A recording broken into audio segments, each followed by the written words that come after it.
maalintii arbacadii ee dabayaaqadii toddobaadkii uu ka soo gudubnay ayay ahayd markii magaalada Hargeysa ee xarunta Jamhuuriyadda Soomaaliland lagaga dhawaaqay golo cusub oo la magac baxay wadatashiga iyo toosinta qaranka Soomaaliland kaasoo ay ku bahoobeen siyaasiyiin miisaan culus ku leh Soomaaliland waxay xilligaasi ka dambeeyay bulshada ku dhaqan Jamhuuriyadda Soomaaliland ay aragtiyo kala duwan ka bixinayay golahaasi waxaana bulshada Soomaaliland ku tilmaantay inay golahani ku bahoobeen siyaasiyiin mas'uul ka ahaa ururadii siyaasadda ee ku haray doorashooyinkii golayaasha deegaanka iyo wasiirro laga cayriyay xilkii wasiirnimo dabasiyan wax uga ogaano dareenka dadweynaha ku dhaqan magaalada Burco ee ku aadan golahaasi waxaan maanta mikrofoonka la dhex qaaday dadweynaha ku dhaqan magaalada Burco dadweynaha ayaa ku tilmaamay inay siyaasiyiintan yihiin kuwa sharciga baalmaray isla mar ahaantaana go'aanka ay qaateen inuu yahay mid ayaan darra waxaana ugu baaqeen siyaasiyiintaasi inay ka laabtaan go'aankaasi iyagoo ku tilmaamayna siyaasiyiintani inay yihiin kuwa ku fashilmay siyaasadda Soomaaliland waxaana hadaladoodii kamid ah ka waxaan oran lahaa ra'yigayga odayaashaasi waxa weeyaan iyagoo sidoo ixtiraamkooda u leh inay wadanka wixii wax u dhimaya kala xishoodaan wuxuu baahan yahay hagaajin buu baahan yahay horumar qof wuxuu tarayo buu baahan marka had iyo jeer waxaad arkaysaa iyagoo telefishinada laga hadlayo oo la leeyahay qof walba uu doono ku hadlay marka waxa weeyaan waxaan leenahay haddaan nahay dadweynaha ama dadka aqoon-yahanka Soomaaliland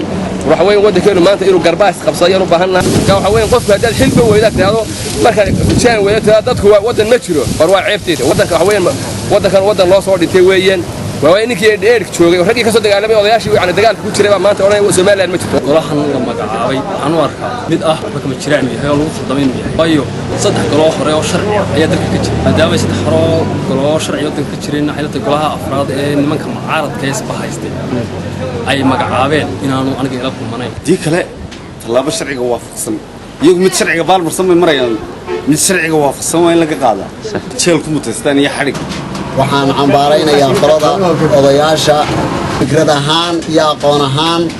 waxaan u aragnaa inuu qalad yahay duwan xulay xisbiga qaran oo sharciyeysan dastuur buu leeyahay sharciyad waxay qeexaysaa mid walba waxa weeye go'aanka macnaa dadka dalka sharcigiisa iyo nidaamkiisa qeexaysa aragti ahaan markaa waxay la tahay in aanay sharciga meel la kaga olin golahan imanka lagu dhawaaqay si kastaba waa markii ugu horeysay gudaha Jamhuuriyadda Soomaaliland lagaga dhawaaqo golaha ay xukuumadda iyo dadweynaha reer Soomaaliland ku tilmaameen inuu yahay mid sharci darra isla mar ahaantaana baalmaray dastuurka Jamhuuriyadda Soomaaliland Ali Daar Maxamed Boos TV-ga Universal Burco.